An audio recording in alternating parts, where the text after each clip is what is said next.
I now invite our distinguished special address speaker, Dr. Pramod Kumar, State Program Officer, Department of School Education, Haryana. Good morning, everyone. Thank you very much for inviting me to be part of this very innovative initiative. Thank you, Dubey ji. Thank you, all dignitaries.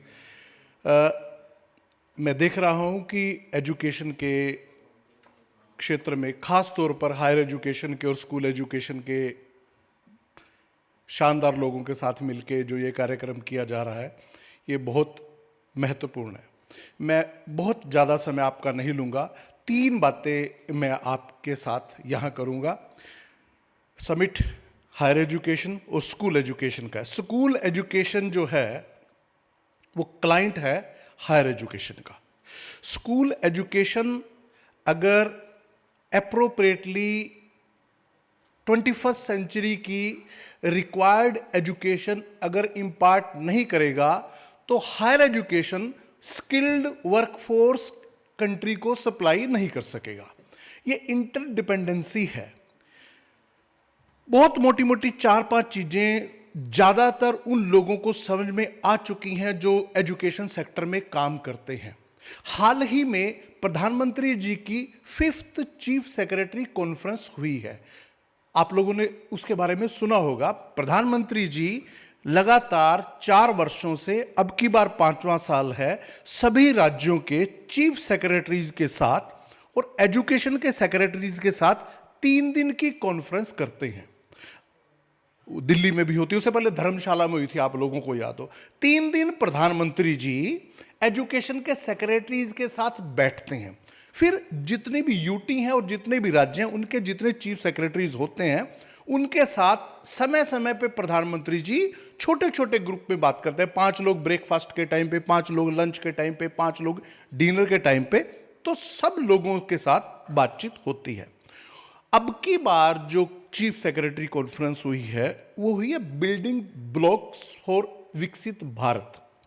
बस उसी के बारे में बातचीत करूंगा। आप लोगों को आपके यहां होने का और जहां आप काम कर रहे हैं उसका 2047 का विकसित भारत का मकसद आपको समझ में आ जाएगा। सबसे पहले बात हो रही है स्कूल एजुकेशन की। स्कूल एजुकेशन में कहा जा रहा है कि आप लोग 21st सेंचुरी स्किलिंग की बात करें। ठीक है, आप लोग पढ़ाएं, मैथमेटिक्स भी पढ़ाएं, साइंस भी पढ़ाएं, हिस्ट्री भी पढ़ाएं, सब कुछ पढ़ाएं, लेकिन आप 21st सेंचुरी की बात करें, 21st सेंचुरी के स्किल पढ़ाएं। मुझे बहुत बार हैरानी होती है कि आज भी स्कूल एजुकेशन में फिनटेक करिकुलम का पार्ट नहीं है। मुझे हैरानी होती है जब हम फाइनेंशियल लिटरेसी नहीं पढ़ाते हैं। यानी कि जब एजुकेशन नहीं थी, पूरी दुनिया में जब फॉर्मल एजुकेशन नहीं थी, हमारे बुजुर्गों के पास फाइनेंशियल लिटरेसी थी क्योंकि व्यापार आदान प्रदान करते थे। उस समय तो करेंसी भी नहीं थी, मतलब बाटा सिस्टम था। कितने विजनरी वो लोग होंगे जिन्होंने ये तय किया होगा कि 5 घड़े सालाना अगर देगा तो 5 घड़े सालाना की सप्लाई का मतलब है कि 10 किलो गेहूं। कितने शानदार तरीके से उन लोगों ने सोचा होगा। जैसे फाइनेंशियल लिटरेसी है, डिजिटल लिटरेसी है, ब्लॉकचेन मैनेजमेंट है, मशीन लर्निंग है, डाटा माइनिंग है, ये आने वाले समय की जरूरतें हैं। मैं फिर आप लोगों को एक बात बताता हूं। 3 साल के अंदर आप मेरी बात को नोट कर सकते हैं। 3 साल में हर बच्चे के पास 2 टीचर होंगे। हर बच्चे के पास एक टीचर होगा ह्यूमन टीचर, एक टीचर होगा एआई टीचर। एआई टीचर का काम होगा पढ़ाना, बताना, समझाना, एक्सप्लेन करना, एनालाइज करना, विजुअलाइज कराना, डिस्प्ले करना, असेसमेंट करना, क्वेश्चन आंसर को उसको तैयार करना। और जो फिजिकल टीचर है ना, जो आप हैं, मैं हूं, हम लोगों का काम जानते क्या होगा? Coordination, motivation and combination, that's all. AI teacher इतने शानदार, इतने इनोवेटिव तरीके से उस बच्चे को पढ़ाने, बताने और समझाने वाला है, आप लोग कहीं स्टैंड नहीं करेंगे। मुझे अनुभव है दुनिया की बहुत शानदार यूनिवर्सिटी के साथ काम करने का।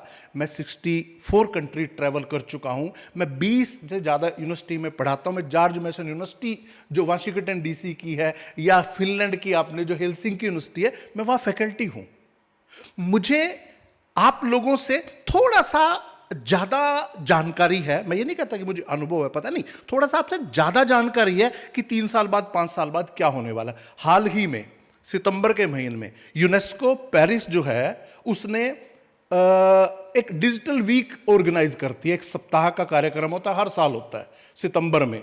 आप लोग चाहें आप लोग भी उसका पार्ट बन सकते हैं, आप उसको अप्लाई करें, आप लोगों को वहां प्रेजेंटेशन का अवसर मिलता है। सितंबर में होता है डिजिटल वीक और यूनेस्को। वहां पूरी दुनिया के वो लोग आते हैं जो लोग ये बताते हैं कि अगले 3 साल में एजुकेशन सेक्टर क्या करेगा। मैं और कुलदीप मेरे साथ बैठे हैं। 2017 में जब उसमें हम लोगों ने इकट्ठे पार्टिसिपेट किया तो एरिक्सन ने वहां जानते हो क्या प्रेजेंट किया था? 5G। 2017 में एरिक्सन आई थी कि 5G क्या है और 5G का एजुकेशन में रोल क्या होगा। दूसरी बात जो मैं आप लोगों के साथ, तीसरी बात जो बताना चाह रहा हूं, क्योंकि भारत सरकार को 2030 तक अपना GER in higher education, gross enrolment ratio higher education में 50% करना है। अब आज की तारीख में कितना है? मैं जिस राज्य से आता हूं, मेरे हरियाणा का पूरे हिंदुस्तान में सबसे बेहतर है, मेरा 36% है। और अगर मैं भारत की बात करूं तो वो 28% है। जो 22% का गैप है वो 2030 तक पूरा करना है हायर एजुकेशन का। तीसरी इसके अंदर बहुत शानदार बात है कि भारत सरकार को ये 2030 तक टोटल पॉपुलेशन का 50% स्किल करना है, स्किलिंग की ओर लेके जाना है। तो university, college, ITI, polytechnic, NIT, इन सब को बहुत बेहतर तरीके से अपने आप को बदलना होगा। कुछ ऐसे कोर्स डिजाइन करने होंगे जो कोर्स यूजफुल हों। पॉलिटेक्निक विभाग ने हरियाणा में एक MOU किया है, आज अखबार में भी छपागा, आप लोगों ने पढ़ा हो। पॉलिटेक्निक वो कोर्सेज लेके आ रहा है जो फ्यूचरिस्टिक कोर्स हैं, आर्टिफिशियल इंटेलिजेंस को लेके, ड्रोन को लेके, एस्ट्रोनॉमी को लेके। ठीक है, इसरो संस्थान बहुत अच्छे तरीके से, पावरफुल तरीके से काम कर रहा है।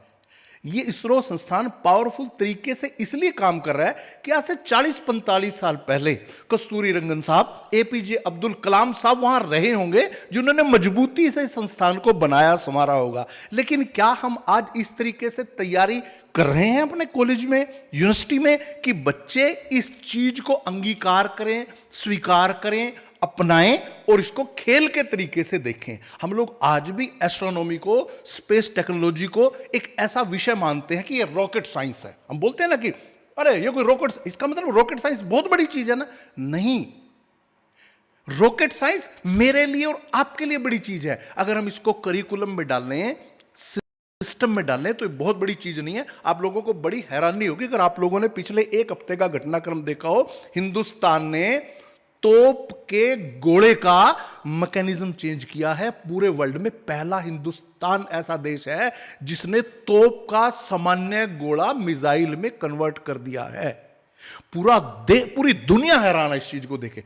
तो आर्मी में, डिफेंस में और स्पेस में जो इनोवेशन हो रहा है, जो आज की तारीख में हमारी ताकत है, इस चीज के लिए हम लोग तैयार हों। और national education, thank you very much to Kasturi Rangan Sahab, मतलब जिन्होंने नेशनल एजुकेशन पॉलिसी का ड्राफ्ट बनाया, उस पूरी कमेटी का। और मैं कस्तूरी रंगन साहब का तो फैन हूं, जिन्होंने इस तरीके से विजुअलाइज किया और हम लोगों को एक विजन डॉक्यूमेंट दे दिया टाइमलाइन के साथ। तो मैं ऐसी आशा करता हूं आज हम सब लोग जो, ठीक, हम लोगों का मकसद यहाँ आने का सबका अलग हो सकता है। किसी का मकसद यहाँ बाजार तलाशना है, किसी का यहाँ पार्टनर तलाशना है, कोई यहाँ इनोवेशन लेके आया है, कोई यहाँ इनोवेशन देखने आया है, कोई यहाँ अपना रिसर्च लेके आया है। मकसद अलग अलग हो सकता है, लेकिन सच्चाई ये है, इकलौती बात और सांझी बात यह है कि हम सब लोग एजुकेशन के लिए काम करते हैं। बहुत बार लोग ये बोलते हैं कि हिंदुस्तान में देश की विशेषता अनेकता में एकता। मैं कहता हूं नहीं,